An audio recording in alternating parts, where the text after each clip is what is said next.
I want you to hear a friend of ours, a reporter of ours that lives in Israel. His name is Barry Segal. And I want you to hear a news report of what's going on in Israel from a biblical, spiritual perspective. You get this very few places.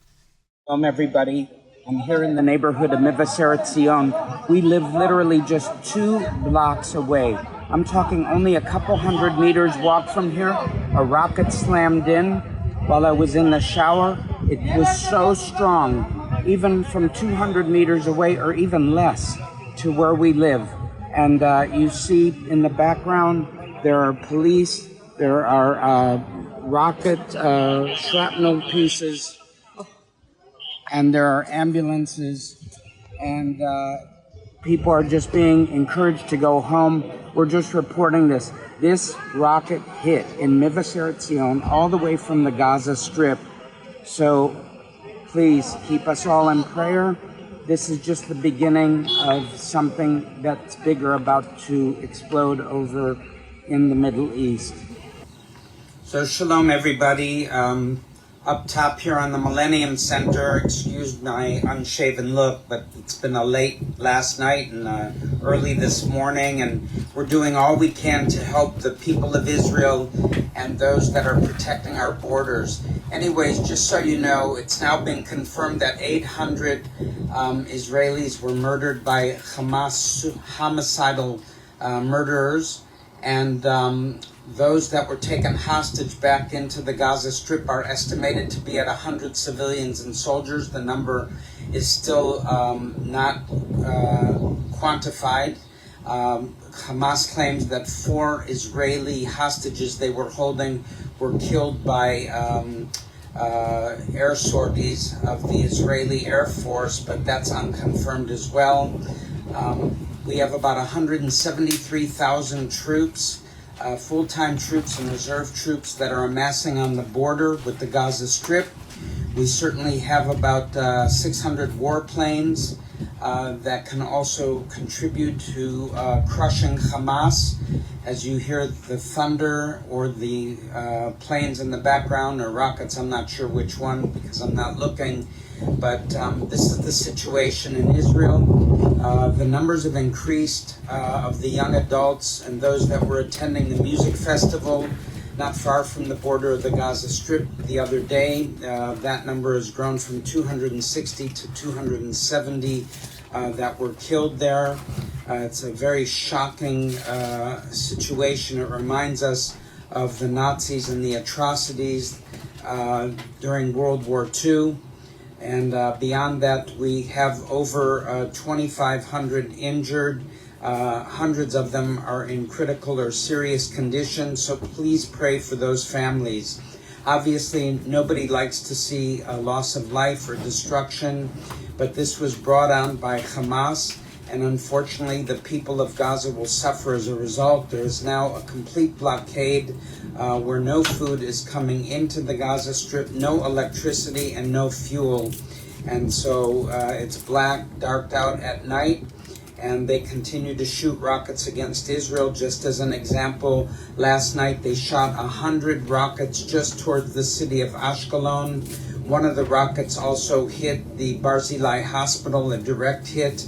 So they have no understanding of any kind of Geneva Convention. Is just ridiculous. We're talking about murder, demonized individuals who were funded by Iran and Ibrahim Raisi, and he had met, or the IRGC had met together in Beirut with Hamas leaders recently, about a week before this whole situation exploded. So we know that Iran has been funding it and is behind it. We will keep you updated as best as possible. I thank you for praying for the peace of Jerusalem and for the whole nation of Israel, our Jewish and our Arab residents. God bless you and shalom. Shalom from the nation of Israel. The IDF spokesperson's unit announced earlier this week that Israeli forces had taken full control of the Gaza border fence and are setting up countermeasures in places where that fence was breached on last Saturday morning. IDF spokesperson Rear Admiral Daniel Hagari added in a statement that there have been no new incursions of Hamas ground forces into Israel since last Monday morning. However, there are still rockets being fired into southern Israel. Back during the fourth day of this war, I can also report to you that the IDF called up a bit more than 360,000 reservists, which is officially the largest such mobilization in Israel's modern history.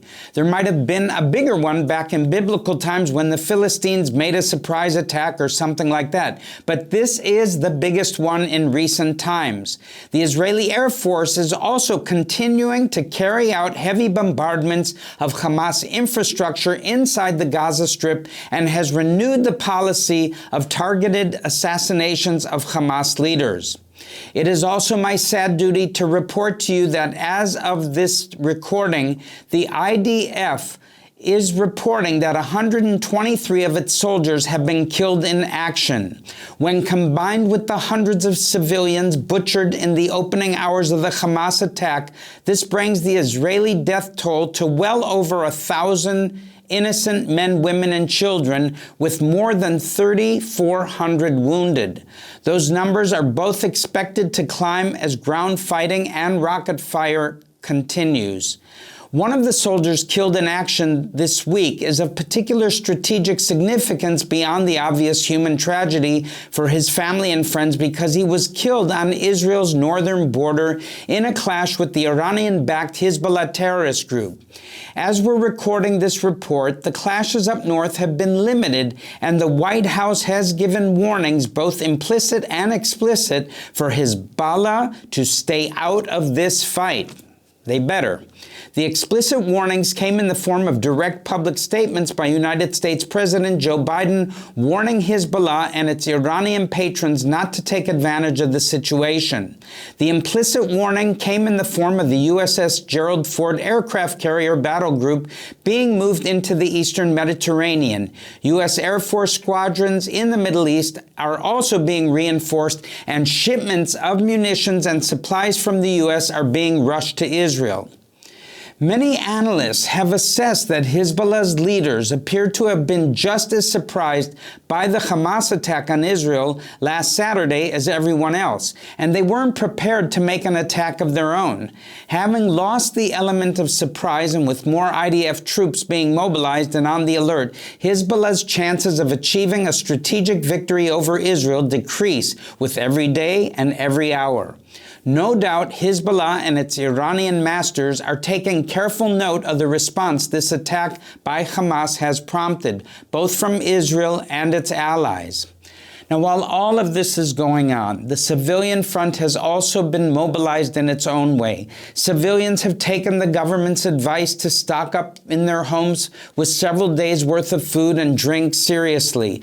Communal bomb shelters, some of which haven't been opened up in years, have been cleaned out, organized, and stocked with emergency supplies in case there is a need for people to stay in them for extended periods. Neighborhood watch groups made up of volunteers, sometimes armed only with a baseball bat or a roofing hammer, have spontaneously formed in big cities and small villages all over Israel. This helps to also reassure children and the elderly that someone is watching to make sure what happened to the people living in so many Gaza border communities doesn't happen to them.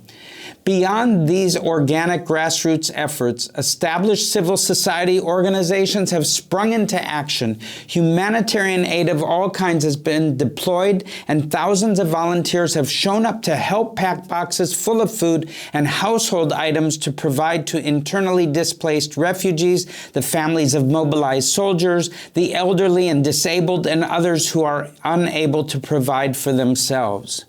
Now, while all this has been going on, amazingly enough, another cornerstone of Israeli national life has also continued. I'm talking about Aliyah, the ingathering of the exiles from around the world. MK Ophir Sofer, Aliyah and Integration Minister, and attorney Avichai Cohen, the Director General of the ministry, have announced specialized support for new immigrants arriving in these challenging circumstances. Roughly 700 new immigrants are scheduled to arrive this week, along with hundreds of Israelis who were abroad when the war broke out and who are returning to help their homeland in its hour of greatest need. Indeed, the IDF posted images to social media on Tuesday morning of a chartered El Al flight landing at Ben Gurion International Airport, full of young Israelis who had been in the U.S. when they heard about the Hamas attack and immediately sought to return to Israel so they could join their reserve army units and defend this country. Well, I'll wrap up this report with a brief commentary. The atmosphere here in Israel is filled with grief and pain, but also grim determination. The scenes I've described to you in this report remind me very much of the stories that my parents told me about what happened on the American home front during World War II. 25% of my own family was murdered in the Holocaust. And when most of the young people were drafted into the military, those who were too old, too young, or otherwise not able to join the battle did whatever they could to support those who were fighting and care for those who couldn't take care of themselves. As horrible as this war has already been for Israel, the prospect of a ground invasion of Gaza, which most analysts agree will be necessary in order to achieve a strategic victory in this war, is even worse. Many more Israeli soldiers will inevitably be killed and wounded if that step is taken, and many Palestinians will be caught in the crossfire in the densely populated Gaza Strip, ruled by Hamas homicidal thugs. Now, I just want to tell you how wicked these Hamas leaders and these thugs and their terrorist army is, because it was reported earlier this week that just alone on Kibbutz Aza, 200 bodies of murdered Israelis were found, burnt, and murdered. 40 babies were amongst that number, killed, and many of them beheaded. How gruesome is that, people? Rachel weeping for her children and not being comforted. On Kibbutz Be'eri, over 100 bodies found on the kibbutz. I'm sure shocking Israeli soldiers. So please continue to be urgent in prayer in the coming days and do what you can to send practical support to Israel as well. The needs are great and they are likely to be much greater going forward. And we're getting more and more requests coming across our desk to place more and install more bomb shelters across the northern and southern border. So I'm thankful to all of you that have partnered with METV and on social media, and together with Vision for Israel, we can win this war and this battle together.